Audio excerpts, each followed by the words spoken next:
ఈ దేశంలో వ్యవస్థల గురించి ఏం మాట్లాడుకోవాలో అర్థం కాదు. ప్రజాస్వామ్యాన్ని, రాజ్యాంగాన్ని బలోపేతం చేయడం కోసం ఉపయోగపడాల్సిన వ్యవస్థలు, వాటిని బలహీనం చేయడం కోసం ఉపయోగపడుతూ ఉంటే, ఇక ఘోషించడం తప్ప ఏం చేయాలో కూడా అర్థం కాదు.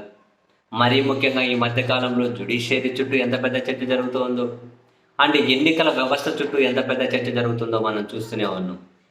అండ్ ఆంధ్రప్రదేశ్ ఎన్నికలు, ఒడిశా ఎన్నికలు, హర్యానా ఎన్నికలు, మహారాష్ట్ర ఎన్నికల ఫలితాల్లో ఎన్నికల వ్యవస్థ ఎంత దారుణమైన విమర్శలు ఎదుర్కొంటూ ఉందో, ఏ విమర్శకు కూడా, ఏ అనుమానానికి కూడా వాళ్ళు క్లారిటీ ఇచ్చే ప్రయత్నం చేయకుండా పైపెచ్చు వాళ్ళు తీసుకునే నిర్ణయాలు ఆ వ్యవస్థ మీద అనుమానాలను మరింత పెంచడం కోసం ఉపయోగపడుతున్నాయి.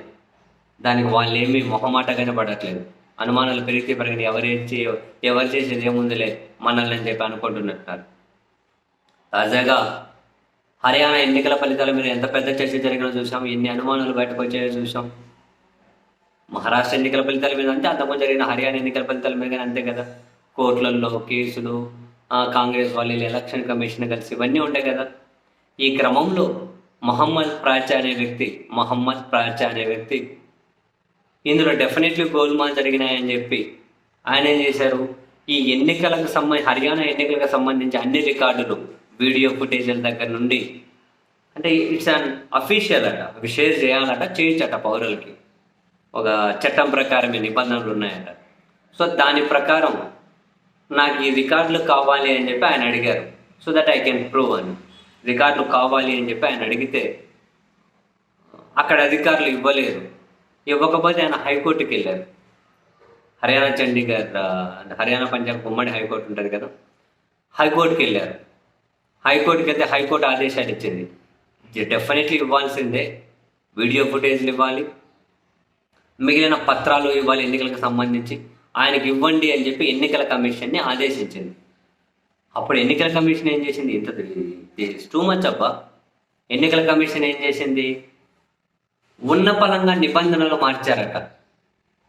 హైకోర్టు ఇవ్వమని ఆదేశాలు ఇచ్చిన తర్వాత వీళ్ళు నిబంధనలు మార్చారు. ఇప్పుడు మార్చి ఎటువంటి సీసీటీవీ ఫుటేజ్లు కానీ, ఎటువంటి వెబ్కాస్టింగ్స్ కానీ, ఎలాంటి వీడియో రికార్డింగ్స్ కానీ ఎవ్వరికి ఇవ్వకుండా, బయటకు అవి షేర్ చేయకుండా ఎలక్షన్ కమిషన్ నిబంధనలు మార్చింది. హైకోర్టు ఇవ్వమని ఆదేశాలు ఇచ్చిన తర్వాత. ఇదేం దారుణం అంటే, ఇప్పుడు నెక్స్ట్ ఇంకా ఎన్నికల వ్యవస్థలో సీసీటీవీ ఫుటేజ్ బయటకు రాదు, ఎవరికి ఇవ్వద్దు, వీడియో ఫుటేజ్లు ఎవరికి ఇవ్వద్దు, ఆ వెబ్కాస్టింగ్ ఎవరికి ఇవ్వద్దు.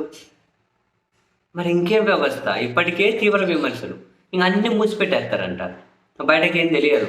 హైకోర్టు ఇవ్వమని చెప్పిన తర్వాత వీళ్ళు ఎట్లా మార్చారు చూసారా.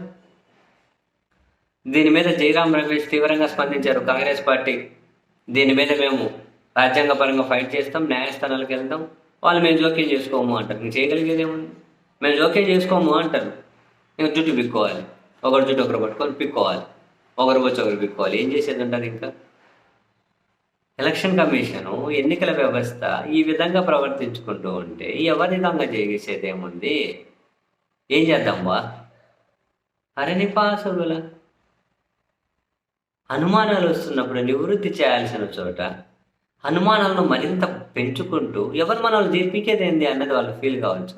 సరే, ఎవరు చేయగలిగేది ఏంది అన్నది వాళ్ళు ఫీల్ ఏమో మరి. కానీ అండి అబ్బా, ఎక్కడికి తీసుకెళ్తారో దేశాన్ని తీసుకెళ్ళండి.